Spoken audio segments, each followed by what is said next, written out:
निर्मला सीतारमण, जो कि press conference शुरू करने वाली हैं और वो आज चौथी बार प्रेस कॉन्फ्रेंस करेंगी, पूरा ब्यौरा देंगी कि 20 लाख करोड़ का जो आर्थिक पैकेज का ऐलान किया गया है केंद्र सरकार की तरफ से, उसमें इंफ्रास्ट्रक्चर के लिए क्या है, ऑडियंस सेक्टर के लिए क्या है, एफडीआई सेक्टर के लिए क्या है, क्योंकि माना यह जा रहा है कि इन सेक्टर्स के लिए भी बड़ा ऐलान किया जा सकता है। तो ये वो सेक्टर हैं जो इस वक्त मुश्किल दौर से गुजर रहे हैं और यहां पर भी लगातार राहत की उम्मीद की जा रही है, जिस उम्मीद को आज पूरा करने वाली है निर्मला सीतारमण। हालांकि आर्थिक पैकेज का ऐलान पहले ही हो चुका है, लेकिन इन सेक्टर्स के लिए कितना रखा गया है, कितना प्रावधान है, उस बारे में आज वित्त मंत्री निर्मला सीतारमण बताएंगी।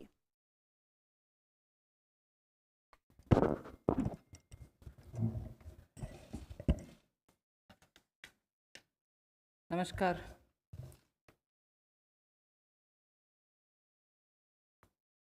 Today is the fourth day where after the Prime Minister's address to the nation on building a Atmanirbhar Bharat, we have been announcing in several tranches the various steps that we want to take to give a stimulus, to help and to extend that little assistance which as a government we should and do it in time, and therefore we had a Pradhan Mantri Garib Kalyan package. Post that we also ensured that people don't suffer with having to file their returns or comply with taxation and related things. So in stages we've announced relief for the MSMEs, NBFCs and so on. But importantly, Prime Minister had also said in building a self-reliant Bharat, we should prepare ourselves also for tough competition so that we become strong, we are able to be first of all self-reliant and at the same time be sure we are strong enough to face the challenges of the global value chains and also be ready to integrate. I repeat, when we talk of self-reliant Bharat, when we talk of Atmanirbhar Bharat, we are not looking inwards. It's not isolationist policy. It is certainly making India strong, making India rely on its strength and be ready to face the global challenge. Many sectors need policy simplification, whereby we can make it simpler for people to understand what that sector can provide for them, how they can participate in that sectoral related activities, bring in transparency in processes, and so on. So once we decongest sectors, we can also provide the necessary boost. That sector too will become strong enough and competent enough to provide the necessary boost for growth and employment. And as you all know, the Prime Minister has a very strong track record in taking up reforms, deep systemic reforms. I'll just highlight those reforms which are worth recalling. And on those reforms, it was public knowledge and all of you all covered extensively the efforts that had gone to take everybody on board so that those reforms become everyone's reform.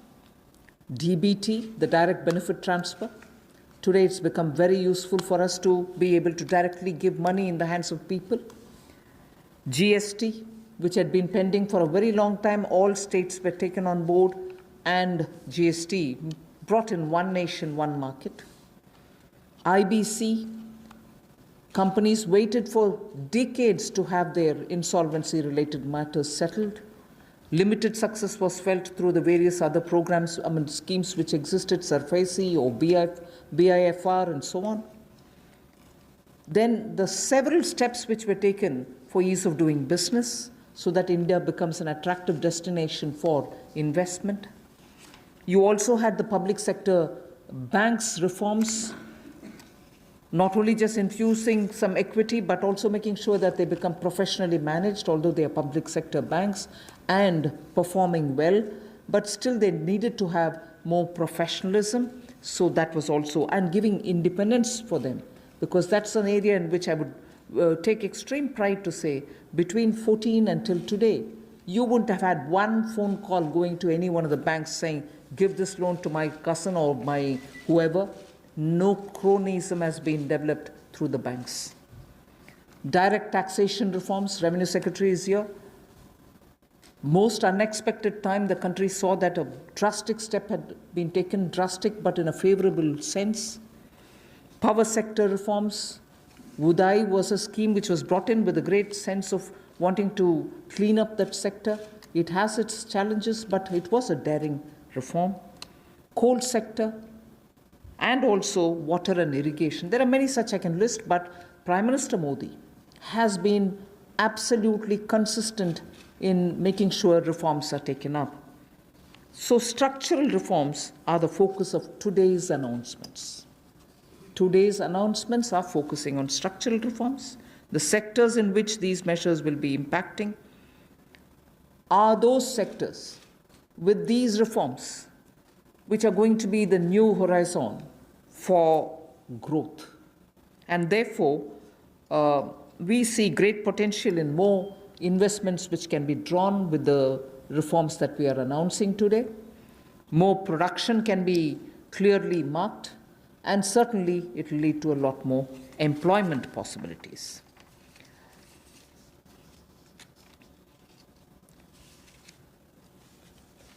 We can actually start off with some preliminary slides before I go into talking about today's announcements, which will explain all the steps that we've taken in the recent past to make sure that investment come into this country and also make India a far more business-friendly destination. Before I go into that, it is important for us to recall that steps which have been taken earlier have been announced variously at different times. And because of the lockdown and because of COVID, I think time feels like as though it's been a long time since the budget was presented.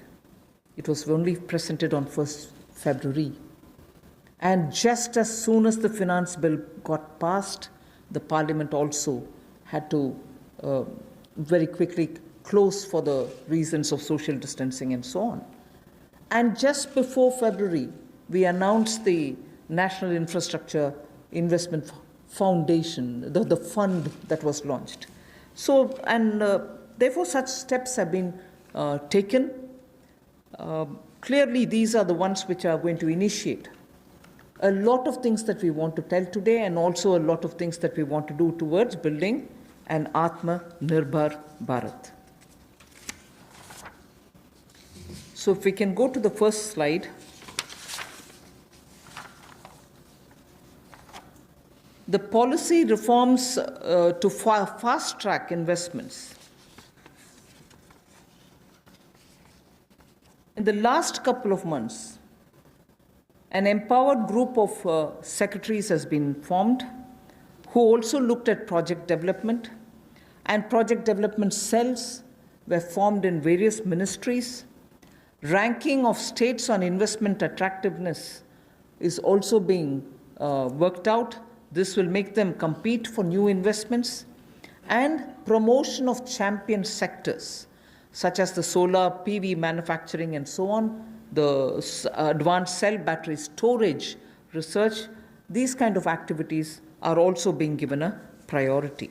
So for an Atma-Nirbhar Bharat and for Make in India, such steps are crucial, and we want to make sure that efforts which have been taken clearly give us the confidence that Make in India, which was launched at least 3 years back, as an initiative to change the mindset of people, to bring in new ways of doing business, to make sure that India becomes attractive on its strength, are all being received very well So today, if I look at Make in India for Atmanirbhar Bharat, the foundation was laid earlier, and many investors have found that India's market, size of India's market, the aspirational middle class, the rule of law which prevails, and also making sure the talent pool which exists in India makes India an attractive destination for producing for India and also for producing in India and exporting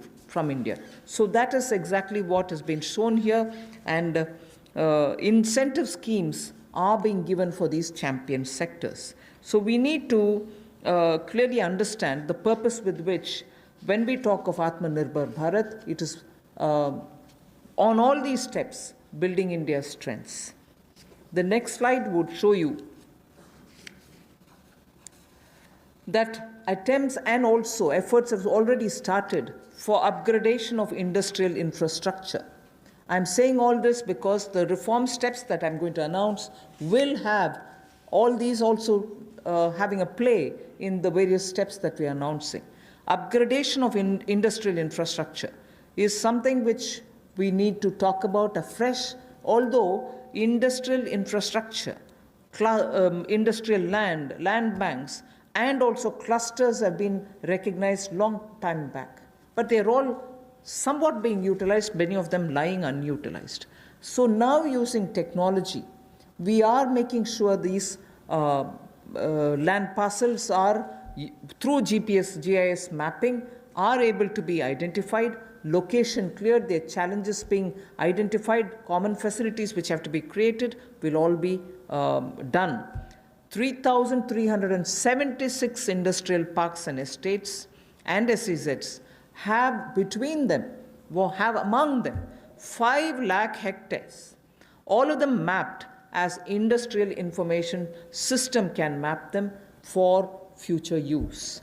So this will be a part of the portal which we'll be running, so that it will be available for any future potential investor to say, I know land exists there, we can go set up a business there. In the meanwhile, the state government working with the center is going to provide all the common facilities. So all industrial parks also will get ranked by 2020-21, so that we know what is the level of readiness that they have and how ready they are for competition.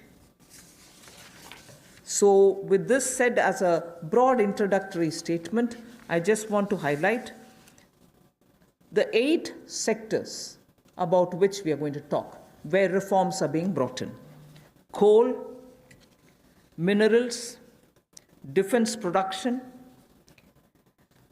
I read out separately the next 3, although they together contribute for flying, airports, and also aerospace related matters. Airspace management, airports, MRO, which is maintenance, repair, and overhaul. So those 3 all go over to the civil aviation area. Distribution companies in the union territories, power distribution companies in the union territories. Space sector, where ISRO and others have been flag bearers for India. Atomic energy. So 8 sectors, but I will be showing you about 10 to 12 slides, all of them explaining each one of these sectors in detail.